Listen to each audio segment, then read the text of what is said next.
Bonjour et bienvenue au Portrait professionnel, le balado où on tente de clarifier différentes professions du marché du travail. Par mesure de confidentialité, nous appellerons l'invitée d'aujourd'hui Lucie. Lucie est agent de bord pour une compagnie aérienne canadienne. Elle nous parle du métier qui lui permet d'allier une vie professionnelle à sa passion du voyage. Elle nous raconte certaines de ses anecdotes vécues en vol, ainsi que les dessous de cette profession parfois idéalisée. Lucie, bonjour. Bonjour Rémi. Ça va bien? Ça va très bien, toi? Ça va bien, merci. Alors, on se rencontre aujourd'hui pour parler de ton beau métier. Veux-tu nous dire ce que tu fais? Je suis agent de bord. Agent de bord. Depuis combien de temps maintenant? Ça fait 4 ans. 4 ans. Super. Donc, tu es agent de bord. Fait que là, quand tu rencontres quelqu'un, mettons, à un party de Noël, puis tu te dis « Bonjour, je m'appelle Lucie, je suis agent de bord », c'est quoi l'image que les gens peuvent avoir de ce que tu fais? Oh, boy. C'est drôle parce que j'ai souvent eu plein de jugements face à mon métier, que ce soit positif ou négatif. Il y en a 2 qui me viennent en tête, un plus péjoratif, l'autre un peu plus farfelu, excessif, je dirais. Le premier, celui qui est péjoratif, je te dirais, ça m'est arrivé souvent de me faire dire « Ah, fait que tu sers du café. C'est plate. » C'est juste à ça que tu sers. C'est sûr que le gros de la job, oui, c'est ça. Je sers des cafés, je vends des chicken wraps, mais un agent de bar, c'est pas juste ça. On a une formation de 6 semaines qui est très intensive. Tu sais de quoi je parle. Mes collègues et moi, on dormait probablement 3 heures par nuit maximum pendant ces 6 semaines-là. Et durant cette formation-là, on apprend les bases des premiers soins, on apprend à combattre un feu à 35 000 pieds dans les airs, à évacuer un avion, que ce soit en moins de 90 secondes, en fait, un avion plein, à survivre en terre déserte ou même en haute mer, à transporter une bombe, en fait, pour construire un abri pour atténuer le choc en cas d'explosion. On apprend même à reconnaître les signaux de trafic humain, à se défendre pour restreindre le passager en cas de violence. On apprend toutes sortes d'affaires, puis c'est dommage que les gens, tout ce qu'ils voient à travers ça, c'est notre quotidien, on sert du café, mais c'est une grosse formation, puis les gens, ils s'en doutent pas, vraiment. Fait que, OK, t'es agent de bord, donc t'es une serveuse, mais à 35 000 pieds. Oui, mais je suis aussi une pompière, puis je suis aussi... Puis t'es une ambulancière, puis t'es une mère. Puis une garde de sécurité, puis une mère surtout. Une mère surtout. Ah oui, je pourrais accoucher une mère à 35 000 pieds si je voudrais, C'est possible. On a la formation. C'est possible. Ouais. Donc, ce que j'entends, c'est que, l'image qui pourrait venir, c'est celle qui est un peu péjorative, que tu me nommais, mais que dans la réalité, votre mandat, c'est la sécurité. Oui, 100%, avant même de servir les passagers. Puis tu me disais, il y a 2 visions que les gens peuvent avoir, une plus péjorative, puis une autre excessive. Ça serait quoi l'excessive? Oui, je me suis fait souvent dire « Ah, toi, tu dois être jamais à la maison, tu es toujours en train de voyager, ou de faire les parties avec les pilotes. » Fait que la vie un peu glamour. Oui. Puis, tu sais, ça peut être le cas. Mais aussi, tu peux décider d'être à la maison. Si je veux, je peux faire 8 jours dans mon mois, puis être off à la fin du mois. Tout le reste du mois, en fait. Puis être à la maison avec mes enfants. C'est le meilleur job pour être une maman à la maison aussi. Fait que si j'ai envie aussi de voyager puis de faire le tour du monde, je peux le faire. Puis oui, je peux faire la fête si je veux, mais c'est un choix personnel. Mais c'est pas vrai que... C'est pas typique d'agent de bord de faire la fête avec les pilotes puis de jamais être à la maison non plus. Donc, comme un peu cette vision de comme... une vie presque de star, hein. Là, je voyage, et puis je suis partout, et puis je suis jamais à la maison, puis je fais ce que je veux, puis le party. Mais en même temps, ce que tu me dis, c'est il y a quand même une certaine marge, une certaine flexibilité. Si je choisis de travailler juste 8 jours dans mon mois, je travaille que 8 jours dans mon mois, puis j'ai accompli ce que j'avais à faire. Tout à fait. C'est sûr qu'il y a une question de seniorité après ça, parce que plus tu es ancienne dans la compagnie, plus tes choix sont vastes. Mais c'est une question personnelle, c'est selon si toi tu veux être à la maison, si tu veux partir des 5 jours de suite, si tu veux faire des allers-retours, si... Fait que concrètement, comment ça fonctionne? Comment tu sais que demain tu t'en vas à Fort Lauderdale ou que demain tu t'en vas à Rome? Comment ça marche?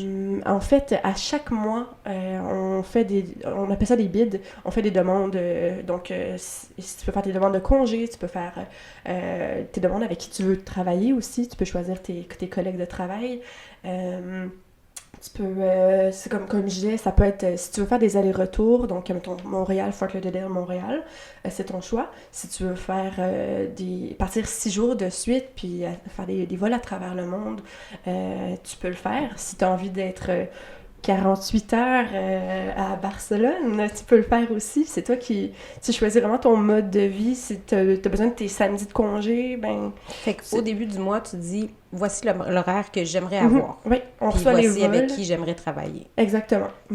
Sauf que là, après ça, c'est une question de seniorité, donc get what you deserve. OK, fait que tu pars ils partent de la plus ancienne, oui. Puis on féminise la profession, on s'entend qu'il y a plus de femmes que d'hommes quand même dans le domaine. Oui, quand même. Fait que, bon, ils partent du plus ancien de la plus ancienne, et puis là, ils accordent à ces personnes-là ce qu'ils veulent, puis là, on descend, puis quand on arrive à la nouvelle recrue, qui vient juste de rentrer, ben la personne prend un peu qu'est-ce qui reste. Oui, des fois, c'est de la réserve aussi, fait que des fois, elle n'aura pas de bloc, elle n'aura pas d'horaire. Je cherche mes mots en français. Oui. Mais tout le monde est passé par là aussi, c'est sûr, les premières années réserve, sont plus dures. C'est que tu es sur appel, dans le fond? Oui, exactement. Fait que tu vas avoir des journées de réserve. Il y a des compagnies que c'est 12 heures de réserve, il y a d'autres compagnies que c'est 24 heures de réserve. Fait que quand c'est 24 heures, ben tu as ton téléphone avec toi, puis ils peuvent t'appeler pour des petits vols plates à faire pour remplir les trous, mais ils peuvent t'appeler aussi pour faire des vols incroyables, puis que quelqu'un est tombé malade, puis il n'a pas eu le choix de booker. Puis le vite, il faut qu'on ait un remplacement. Oui, exactement. OK, parfait. Donc, il y a toute une notion que tu m'expliques de seniorité. Hein? Donc, plus on avance, plus ça devient avantageux. Oui, 100%. Les premières années, c'est toujours rough. Je dis souvent aux gens, c'est la meilleure et la pire job au monde parce que tu vis toutes sortes d'affaires. Mais les premières années sont très difficiles. Les jours de congé, tu les as pas toujours nécessairement. Tu as les vols les moins agréables aussi. Souvent, ça va être les gens qui vont se faire... appeler sans arrêt, surtout si t'es en réserve, tu peux te faire appeler puis faire des vols back-à-back, puis c'est épuisant aussi. C'est dur aussi d'être loin de la famille, parce que des fois, en commençant, t'es pas souvent basé où ce que tu vis, soit à Montréal, fait que tu peux être basé à Toronto, tu peux être basé à Vancouver, Calgary, Edmonton.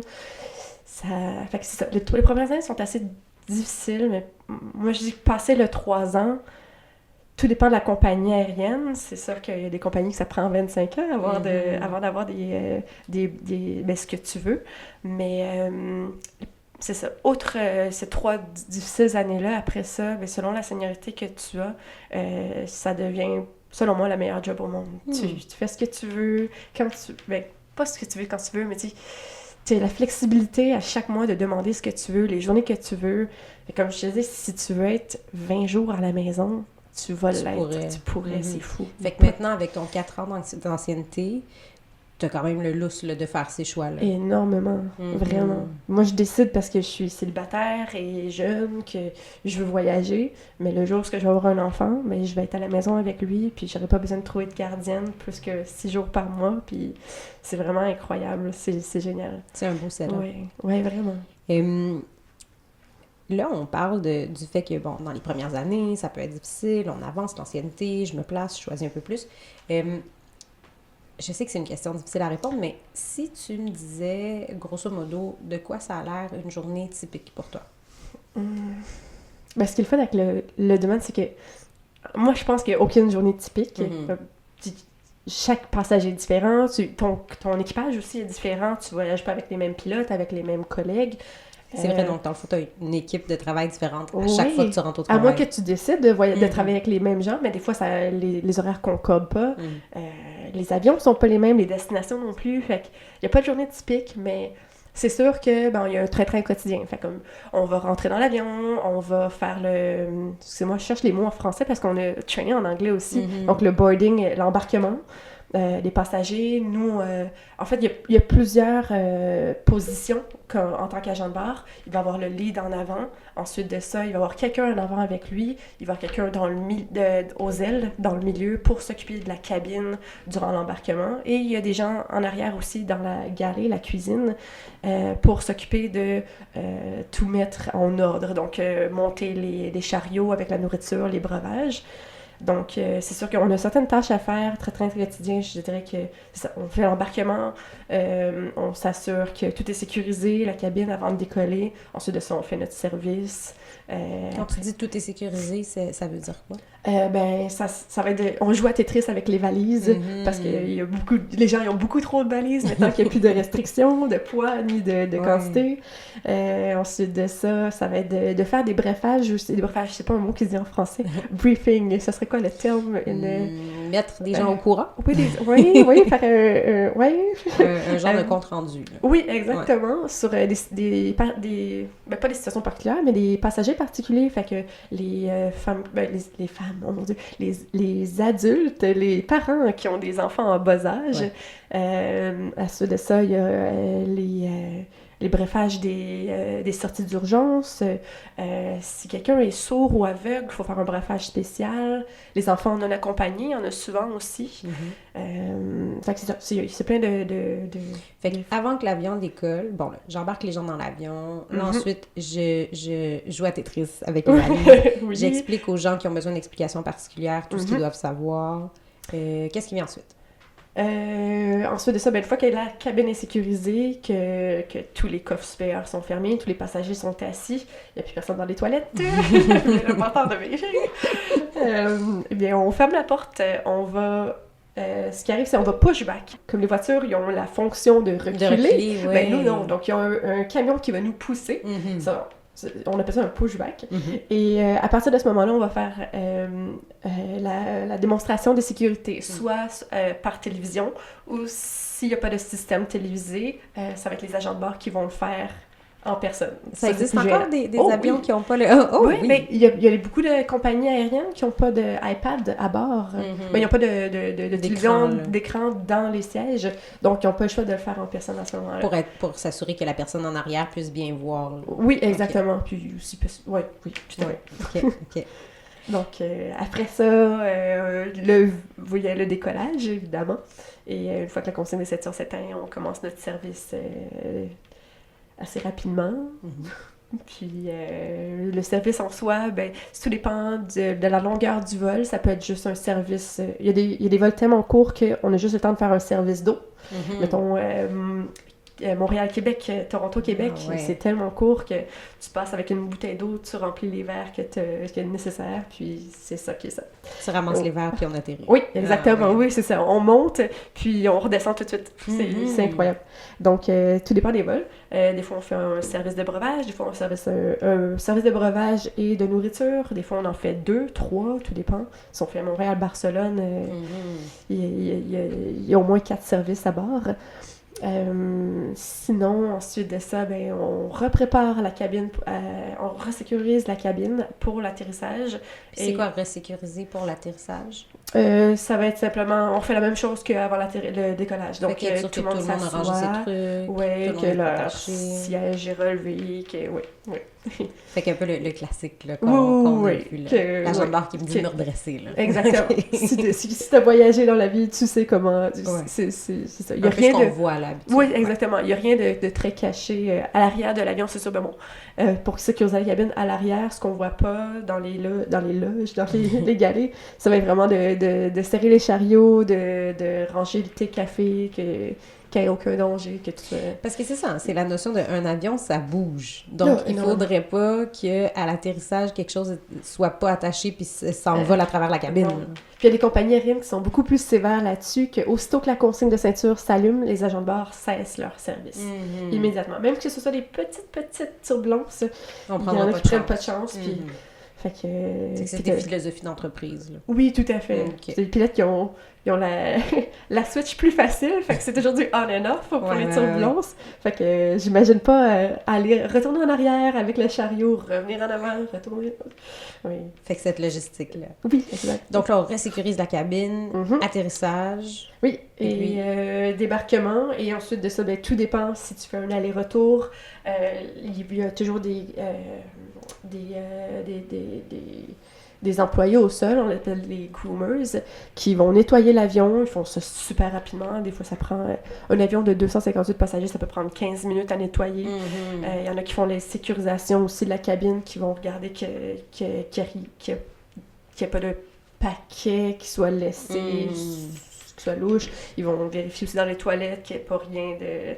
Parce que dans les toilettes, en fait, il y a des panneaux qui sont sécurisés avec des genre, pas des tie wraps, là, mais c'est juste pour dire que c'est fermé, c'est... puis c'est ça, ils vont vérifier qu'il n'y a rien de ça qui ont été ouverts, puis qu'il y aurait peut-être des... Dans le fond, c'est de vraiment dire, OK, tout a été vérifié, on met la preuve que ça a été vérifié, puis que rien de louche a été laissé ici. Tout à fait. On a sécurisé la cabine. Parce qu'il y a un contexte réel. Là. On est passé 2001, le 11 septembre, on le sait que ça peut faire peur, là, le voyage aérien.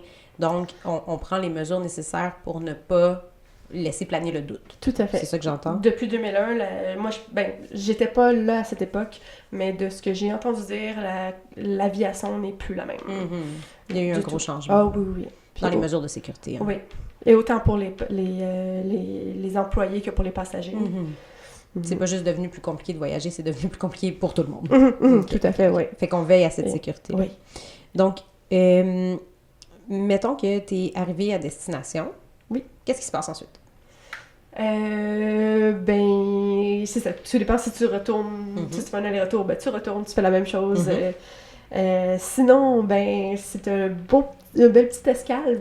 Il y a soit une limousine, soit un camion qui t'attend à l'aéroport avec un chauffeur et il t'emmène à ton hôtel. L'hôtel est une gratuité pour les agents de bord.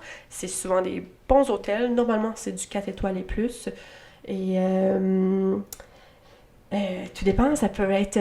tu peux avoir un escale de 11 heures, juste le temps de dormir et retourner le lendemain, mais ça peut être des 24 heures, des 48 heures, 72 heures, on a déjà eu les 96 heures aussi à destination. Wow. C'est longtemps, ça, par exemple. Ah, OK. Mais c'est ça. Puis rendu là-bas, c'est libre à toi. Si tu veux rester à l'hôtel, c'est comme tu veux. Si tu as envie de faire du Netflix dans ton lit pendant 48 heures, tu peux le faire.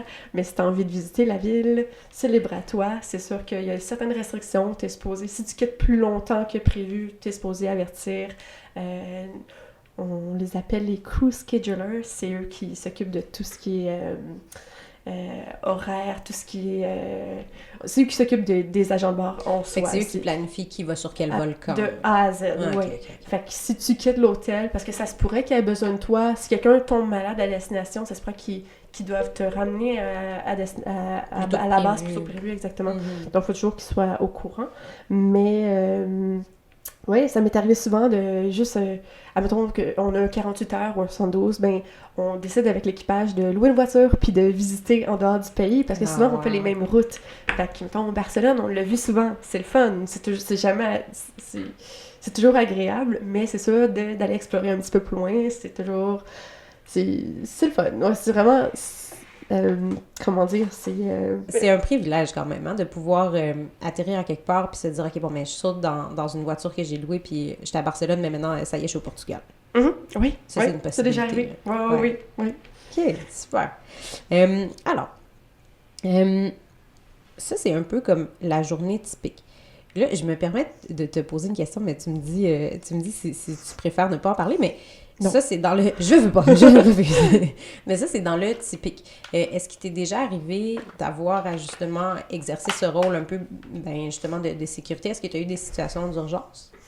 Il y en a pratiquement à tous les vols, je dirais. Quand je disais qu'il n'y a pas de pattern, c'est pas vrai, parce que... mon Dieu, comment dire... des situations d'urgence, mettons que tu as 250 passagers, 300 passagers, ça peut être juste quelqu'un qui a mal au cœur ou quelqu'un qui tombe sans connaissance. Il y a beaucoup de gens qui sont stressés aussi de voler. Il y a des gens qui boivent et qui prennent des médications parce qu'ils sont stressés. Ça arrive très régulièrement. Ça devrait pas arriver, mais c'est quelque chose qui... Fait qu'il faut prendre soin de ces gens-là. Oui, exactement. C'est jamais... C'est rare qu'il y ait des situations d'urgence, que c'est grave, qui font en sorte que... Mon Dieu, que tu dois atterrir d'urgence ou que... Mais il y a toujours des petits pépins. C'est rare que tu puisses faire ton service de A à Z sans être interrompu.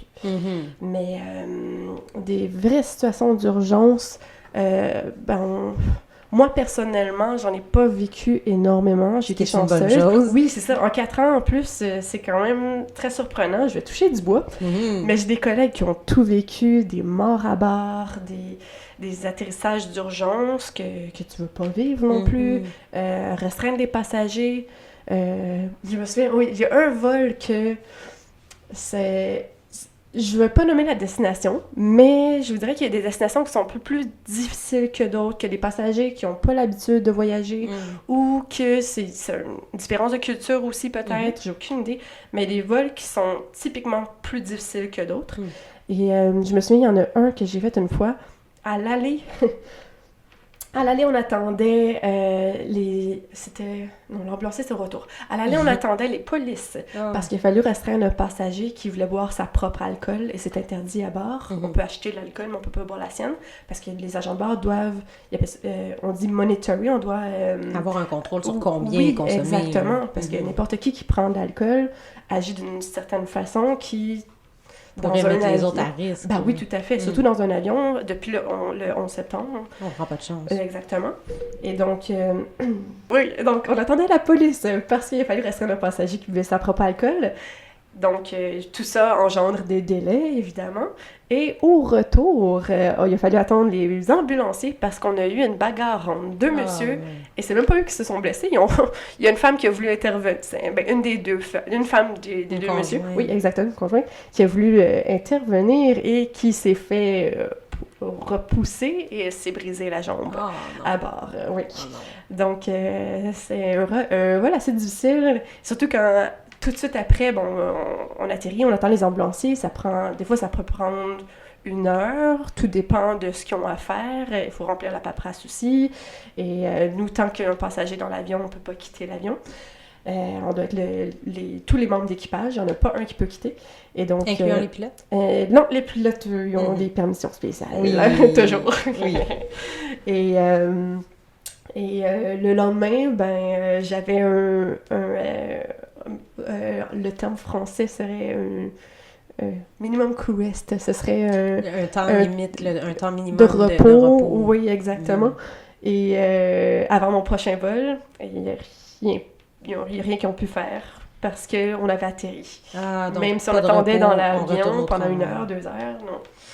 Ça arrive des moments comme ça. La version là, très glamour que les gens peuvent avoir du métier, oui, d'accord, on a l'occasion de voyager beaucoup, mais en même temps, il y a une partie vraiment terrain. Hein? Il y a quelqu'un qui va pas bien, il faut que je m'occupe de lui. C'est pas toujours sexy, là, la dame qui s'est cassée la jambe, c'est pas cool. Non, j'ai souvent eu du vomi sur moi, j'ai ramassé la défécation dans des lavabos.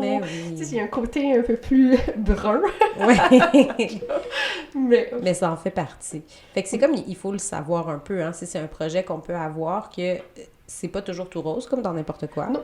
Puis que ça implique différents trucs dans tous les sens, tant positif que moins. Mais ce qui fait la beauté de la chose, parce que dans le train-train quotidien, comme on dit, il n'y a pas de défi nécessairement, c'est de faire ton service, on sert du café, on prend des râpes au poulet, c'est ça. Mais quand il arrive un petit quelque chose, il y en a qui n'aiment pas ça, parce que c'est un stress supplémentaire, mais... Moi, j'ai l'impression que c'est le défi du travail en soi. C'est la vraie vie. Oui, tout à fait. Puis, tu sais, ça peut arriver n'importe où. C'est sûr qu'il y a plus de risques que ça arrive dans un avion parce que c'est un petit espace. Il y a 300 passagers, il fait chaud, il fait froid. Puis, avec l'altitude aussi, il y a un très gros impact sur le corps. Et donc... il y a plus de risques que ça arrive dans un avion que dans un bureau, mais... Fait que c'est un contexte qui peut être porteur là, de ça. Tout à fait. Okay. Si je te demandais qu'est-ce qui t'a amené, toi, à faire ce métier-là? Moi, ma passion, c'est de voyager. Et là, je suis payée à le faire. Il n'y a pas grand monde que je connais qui sont aussi passionnés de leur travail. Puis c'est pas le même juste pour moi. Pour tous mes collègues aussi, ils sont dans la même situation. Sincèrement, c'est incroyable. Comme je te disais, c'est la meilleure et la pire job au monde. Il arrive des situations où on n'est plus capable, on est fatigué, on est épuisé. Mais en bout de ligne, qui est payé à être sur le bord de la plage, à boire un petit drink sur le bord de la piscine? c'est incroyable, vraiment. À découvrir le monde, découvrir une nouvelle culture. Moi, c'est ça que je voulais faire, puis je l'aurais fait de toute façon, mais là, je suis payée pour le faire. Donc, ouais. Fait que tu joins l'utile à l'agréable. Oh oui! À la base, en quoi est-ce que tu as étudié? En tourisme. En tourisme. Oui. Fait que tu as fait le DEC en tourisme. Oui. Puis ensuite? Ensuite de ça, je suis allée à l'université en tourisme. J'ai pas fini mes études, par exemple, mais je savais que c'est ça que je voulais faire. J'ai trouvé un travail aussi en dehors du pays qui me fait... Mon Dieu, c'est là que j'ai eu ma piqûre, sincèrement. Je me suis dit, c'est pas vrai que je vais rester dans mon petit pays. En plus, j'ai de la misère à suivre une idée, mais pendant que je travaillais à l'extérieur du pays, j'ai pris 3 mois de pause à mon autre travail, mais je travaillais dans un bureau avec 5 personnes, de 9h à 5h le soir, du lundi au vendredi. Des gens plus âgés aussi, c'est très morne, très monotone. Puis c'est là que j'ai eu un gros dédain de mon autre travail. Puis je me suis dit, non, c'est pas vrai. En revenant, je vais essayer de devenir agent de bar parce que je peux pas retourner dans un bureau. C'est pas vrai. Fait que c'est une situation de travail qui te convient bien, puis c'est un contexte de travail aussi qui te convient bien. Je ne suis pas dans un bureau, je suis active, je fais autre chose et en plus, je voyage. Oui, et tu peux travailler de... Tu sais, si t'es comment on dit ça, un morning sunshine. Mais tu peux faire des vols de matin tôt et revenir à la maison pour 2h, 3h l'après-midi si tu veux. Tu peux faire des vols d'après-midi, tu peux faire des vols le soir, des vols de nuit aussi si t'es un oiseau de nuit. C'est vraiment un horaire flexible. Si tu veux pas travailler les fins de semaine, tu peux le faire si tu veux. Fait que on revient à cette adaptabilité. Oui, c'est une flexibilité infinie. Et... Puis que toi, te convient bien. Oh, oui. Ouais. En fait, je pense que tout le monde pourrait le faire si... Ouais. Tout le monde pourrait le faire, dans le sens où c'est pas le... Comment tu voudrais dire, dans le fond? Tout le monde pourrait le faire? Non, en fait, c'est que ça pourrait plaire à tout le monde, du fait que n'importe qui veut... T'as ton horaire, là, tu peux le modeler comme tu veux, à l'infini dans tes mains. Ouais. Ça pourrait pas être un inconvénient pour personne. Personne s'en plaindrait. Non. Ce qui te plaît le plus, j'imagine, c'est la partie voyage. Et qu'est-ce qui te plaît le moins dans ton travail? C'est sûr que... Bon, ben là, je vais faire attention à ce que je dis. Oui. Mais les passagers, des fois, c'est pas toujours facile. Ben, en fait, le service à la clientèle, tout simplement, c'est pas facile. Comme dans n'importe quel poste en service à la clientèle. Exact. Sauf qu'en général, en service à la clientèle, les gens restent 15 minutes, 20 minutes en général avec leurs passagers, avec leurs clients, pardon. Nous, c'est des 6 heures, 8 heures, des fois, ça peut être long. Ça peut passer super vite quand tu as des très bons passagers, mais des fois... Puis il y a peut-être une notion de proximité aussi, hein. C'est petit, un avion. N'importe qui est à l'aise. Mais oui, surtout quand les avions sont pleins, les gens sont assis à côté des fois, ils sont pas assis à côté de leurs proches, ils sont assis à côté des inconnus. Il y a comme tu dis, une proximité, mais avec des inconnus qui fait en sorte que les gens sont moins agréables, sont moins patients. Il peut y avoir un malaise. Là. Oui, tout à fait. Puis les gens, souvent, ils ont des attentes. Mais tout dépend des compagnies aériennes aussi. Tu voles pas avec Emirates. J'ai payé mon billet d'avion tellement cher, j'aimerais ça que mon assiette soit en or. Ou j'aimerais avoir mon premier choix. Mais c'est pas toujours possible. Mais non, pas toujours. Puis, tu sais, ça va arriver avec Emirates aussi, peu importe, tu sais. Mais les gens, ils ont des trop hautes attentes, trop souvent. Ce qui fait que... Comme si ton métier était vu de manière glamour, mais comme si voyager en avion aussi, c'était un peu vu comme ça. Qu'est-ce que tu dirais qu'il faut pour être une bonne agent de bar? D'abord, est-ce que tu dis agent de bar ou agente de bar? C'est une question que je me suis toujours demandée. Moi, j'ai agent de bar. Ben, les gens disent agent de bar, mais techniquement, on faudrait dire agente. Oui. Tout à fait. Tout à fait. Mais voilà, donc, qu'est-ce que tu dirais qu'il faudrait comme qualité pour bien faire ce métier-là? La patience, énormément. Une flexibilité aussi, parce que, comme je disais, c'est pas toujours facile. Surtout dans les débuts, t'es loin de la famille, On travaille quand les gens travaillent pas. Fait que les jours fériés, Noël, Pâques, quand t'es... le March Break. Fait que quand tout le monde s'amuse dans ton quotidien, ta famille se réunit, ben toi, t'es à l'autre bout du monde, t'es seul. Fait que ça prend une certaine flexibilité, ça prend une ouverture d'esprit aussi, parce que justement, d'où le fait que t'es souvent loin de la famille et des amis, ben, veux pas, les agents de bar, tes collègues deviennent ta nouvelle famille, tes nouveaux amis. Fait que ça prend une ouverture, une facilité d'approche aussi, de se faire des amis, une bonne communication aussi avec autrui. Je veux dire, t'es 6 heures de temps avec les passagers, fait que si t'as de la misère à communiquer, si t'aimes pas les humains en général, mais c'est peut-être pas la job. Oui, ça va être long surtout. Fait que je suis 6 heures de temps avec les passagers, puis 6 heures de temps avec cette nouvelle équipe de travail aussi, que je connais peut-être pas du tout. Si t'es gêné, t'es peut-être pas à ta place. Faut vraiment, faut pouvoir... c'est vraiment une ouverture d'esprit. Il y a un entre-genre aussi. Oui, énormément. Sinon, des qualités... Est-ce que tu voulais plus de qualités pour être un bon agent de bar ou ce que ça prend pour être un agent de bar? Mettons les deux. Les deux? Je dirais que pour être un agent de bar, c'est plus ce que c'était avant. Il y a 50 ans, il y avait des restrictions d'âge, des restrictions de poids, de taille. Il fallait être absolument célibataire. Aujourd'hui, tout ce qu'ils demandent, c'est, si je ne m'abuse, un certificat de secondaire. Ensuite, être bilingue si tu es basé au Québec, sinon c'est l'anglais simplement. Et oui, être âgé de 18 ans et plus. C'est les 3 choses qui sont Puis peut-être certains critères de santé, être en bonne santé? Oui, tout à fait, une bonne vue. Quand ils font des tests aussi, avant d'être engagés, en fait, ils vont passer des tests médicaux.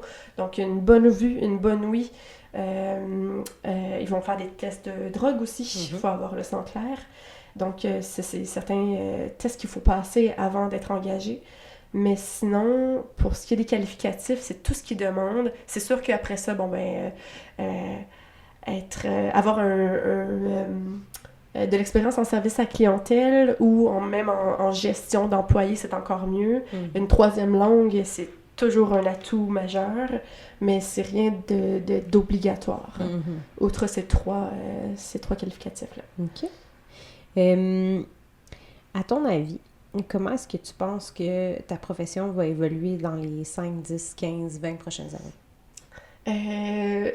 C'est ça, mon Dieu. Le tourisme est en pleine expansion depuis des années et des années. Ça ne cesse d'augmenter. Puis c'est pas un domaine qui va disparaître du jour au lendemain. Vraiment pas. J'ai l'impression que ça va être là pour le reste de la vie, jusqu'à ce que peut-être on invente la téléportation. Mais t'as pas l'impression que ça va être robotisé, là? Oh mon Dieu, non. C'est sûr que les pilotes, ils parlent... aujourd'hui, il y a des pilotes automatiques qui font en sorte que, les pilotes... tout ce qu'ils ont à faire, c'est le décollage et l'atterrissage. Et ils sont en train d'inventer des avions. Même en ce moment, je crois que ça existe, qu'il y a des avions qui peuvent faire le vol de A à Z. Mais encore là, je pense pas que ça va disparaître parce que ça prend toujours...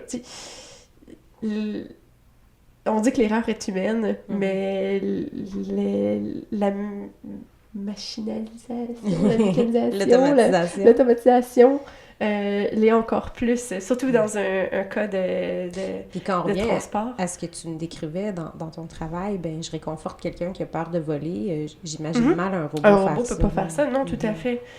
J'aurais plus peur pour la profession du pilote, mais agent de bord, j'ai aucunement peur que ça soit un danger. Non, une profession qui disparaisse. Non, vraiment pas. Fait que si on revient, donc tu me disais, le tourisme est en expansion. Donc, comment est-ce qu'on pourrait voir évoluer cette profession-là?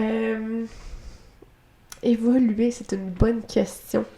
Il est possible que ça reste comme c'est aussi, mais dans de nouveaux avions. Oui, tout à fait. Mais ça se pourrait éventuellement que... Et mon Dieu, faudrait... J'ai l'impression d'être dans un retour vers le futur, Ouais. qu'on imaginait des avions, des autos qui allaient voler dans 20 ans. Mais ça se pourrait qu'il y ait une évolution côté pratique. Fait que, mettons, des chariots qui poussent tout seuls, tu sais, qui soient... Comme que vos outils soient modernisés. Oui, tout à fait. Mais... Et les avions, je veux dire, ça s'en vient de plus en plus luxueux, mais j'ai l'impression que le domaine en soi, je sais pas qu'est-ce qui pourrait être modernisé, qu'est-ce qui pourrait être... Ça risque de se maintenir, peut-être, selon toi. C'est une bonne question, Émilie. On le sait pas. Je sais pas. Dernière question dans ma grande série de questions. OK. OK. Quel conseil est-ce que tu donnerais à quelqu'un qui voudrait exercer cette profession-là? De ne pas lâcher. C'est rare aussi qu'on obtient l'emploi dès la première fois. J'ai beaucoup de collègues. C'est des entrevues qui sont ardues. Oui, tout à fait. Puis ça veut pas dire que si tu n'as pas la job cette fois-ci, qu'ils te rappelleront pas, ou que si tu te réessayes pas, que tu n'auras pas la job la deuxième fois. C'est sûr que souvent, ça va par batch. Donc, ils ont besoin de 50 personnes cette fois-ci, mais ça se pourrait que tu sois la 51e à être choisie. Mais non, j'ai énormément de collègues qui l'ont eu au 2e, 3e tour. C'est de se réessayer à chaque fois. Sinon, qu'est-ce que je pourrais leur donner comme petit conseil? Soyez vous-même. Sincèrement, il y a beaucoup de compagnies aériennes qui choisissent les gens en fonction de leur personnalité. Donc, si tu rayonnes en entrevue, même si tu n'as pas les atouts nécessaires, si tu n'as pas d'expérience en service à la clientèle, si tu es une personne qui a une facilité d'approche, qui est agréable à l'écoute, qui a du charisme, je pense qu'il y a plus de chances encore que tu sois choisi que selon tes qualificatifs. Ça reste du papier en soi. Mais encore là, tout dépend des compagnies aériennes. Choisis bien aussi ta compagnie aérienne. Il y a des compagnies plus jeunes, plus dynamiques. Il y a des compagnies où ils recherchent un peu plus le professionnalisme, le sérieux, la carrière. Ça dépend aussi si vous voulez faire ça de façon saisonnière ou si vous comme si c'était un objectif de carrière. Oui, exactement. Faites vos recherches sur les compagnies aériennes. Puis comment on ferait ça, faire nos recherches sur les compagnies aériennes? Comme aller lire en ligne? Oui, mais aujourd'hui avec Facebook aussi, il y a beaucoup de groupes. J'aurais dû les noter, ça aurait été un bon cue. On pourrait les mettre sur notre site internet. Certainement. Mais il y a des groupes Facebook pour les agents de bord. En fait, c'est vraiment si vous avez des questions en soi, il y a des agents de bord qui sont dans des groupes, qui sont là pour répondre à vos questions. Ils sont pas payés pour, non, mais je pourrais être dans le groupe, puis quand j'ai le temps ou quand ça donne, Et cette ouverture-là qui existe. Oui, tout à fait. Donc, soyez à l'affût, sachez qu'est-ce que vous voulez faire aussi, et lâchez-vous lousse. Lâchez-vous lousse sur cette belle note. Lucie, merci beaucoup, ça a été super agréable. Vraiment. Merci à notre invité et merci à vous d'avoir écouté cet épisode des Portraits professionnels. Pour plus de détails sur cette profession, visitez notre site internet au www.saltoconseil.com.